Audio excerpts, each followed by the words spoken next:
The final shots on the eve of the referendum.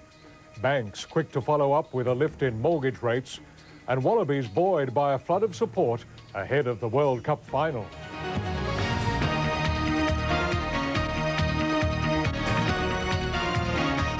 From National 9 News, this is Nightline with Jim Waley. Good evening. The politicians and the campaigners on both sides of the fence today launched a final barrage across Australia, pushing their opposing cases for tomorrow's referendum on whether we remain with a monarchy or become a republic.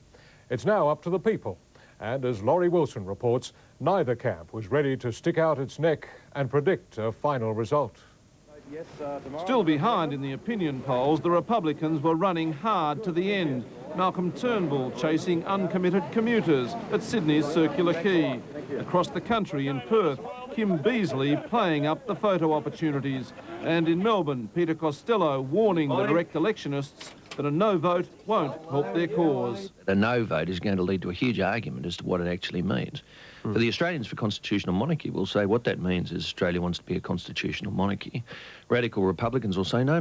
What that means is Australia needs radical change. On the other side, the Prime Minister was engaged in a final flurry of media commitments, urging the electorate to vote no and preserve a system he claims is safer than the Republican model on offer. This republic would produce at a time of constitutional crisis or instability, a less secure and safe way of resolving it than the present arrangements. Why do you argue it would be less secure? Because I think the dismissal process in the Republican model is very arbitrary. The fact that 4 former Prime Ministers and a good proportion of his own government disagree only serves to highlight the divide between the two sides. If yes is carried tomorrow, there'll be much more certainty and a great deal more safety if that vote is carried. On radio, 2 of the protagonists went head-to-head. The model on offer is not safe, it's not simple, it's not minimalist, it's a very complex constitutional change becoming a republic. Look, the fact of the matter is,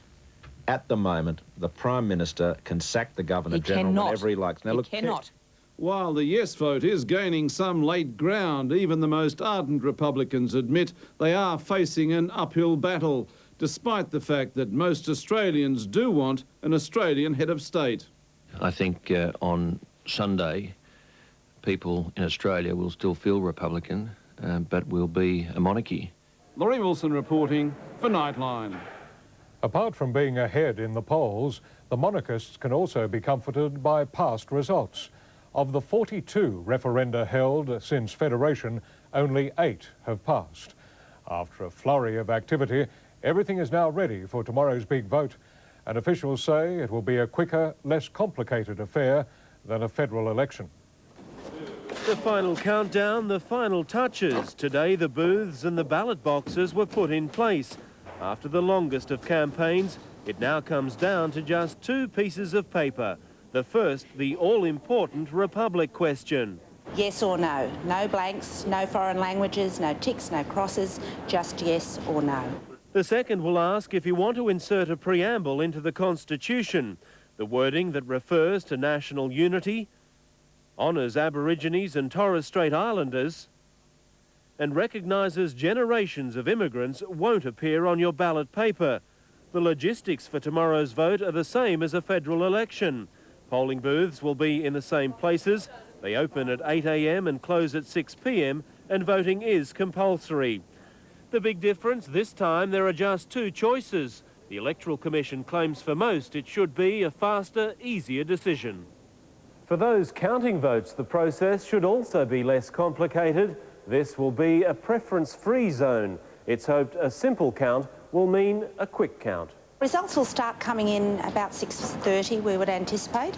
And of course, if it is straightforward, the results will be available that night. That may be as early as 8 o'clock tomorrow night. Mark Ferguson for Nightline. The banks were quick off the mark today. 3 of the major lenders announcing a rise in interest on mortgages just 2 days after a lift in official rates.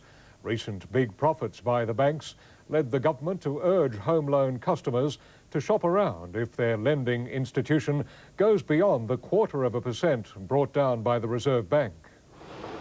If this week's rise in official interest rates was no surprise, the bank's response was even less so. Within hours today, 3 of the big 4 led what became a stampede by lenders to grab the full 0.25% rise. Well, I don't know that we're moving that quickly. The Commonwealth, ANZ and National Australia Bank increasing their standard variable rates to 6.8%. By day's end, Aussie and St George had also passed it on, the rest expected to follow within days. As promised, the Treasurer was watching the bank's every move, again warning against any profiteering. There's no grounds to do so, and I'd say to consumers, shop around and get a competitive deal. Look, I don't think the government's views came as any news to us. But it would be a brave lender indeed to raise rates higher than 0.25, not just because of the Treasurer's views, but another bank announcement today, Westpac's annual profit of $1.46 billion. The big 4 together now raking in more than $7 billion. Both Westpac and the Commonwealth, though, said the profits had little to do with mortgages. Lending so competitive now, margins were down to the bone. The riches, they claimed, came from other areas of bank business and was certainly nothing to be embarrassed about. It might seem that we have a large profit, but we also have a lot of costs that go to running our business to make that profit. Daniel Blyde reporting for Nightline. Another small ship, believed to be trying to land illegal immigrants in Australia, has been located off the northwest coast. A customs surveillance plane pinpointed the vessel near Ashmore Reef, about 600 kilometres from Broome. Meanwhile, a boat carrying more than 350 illegal immigrants arrived in Darwin today under naval escort. The end of a long and arduous journey. Intercepted at Ashmore Reef on Monday night, the 50-metre Indonesian vessel faced a further 800-kilometre sea journey to Darwin, towed slowly by the Navy patrol boat HMAS Dubbo. Most of those on board were Iraqis, with others from Afghanistan, Iran and Algeria. We were all crying out and were quite agitated, claiming they wanted to come to Australia. At their desired destination, but under guard, the group was loaded onto buses. The mainly men, but 22 children and some women, all of them seemingly healthy, were transferred for customs and quarantine checks. The 3 Indonesian crew members were detained by federal police for questioning. If it's decided that they're guilty of people smuggling, then there are heavy fines and jail sentences for that. Clearly, such harsh penalties aren't deterring these highly organised operations, with a further 2,000 Middle Eastern refugees, apparently in Indonesia, awaiting passage to Australia.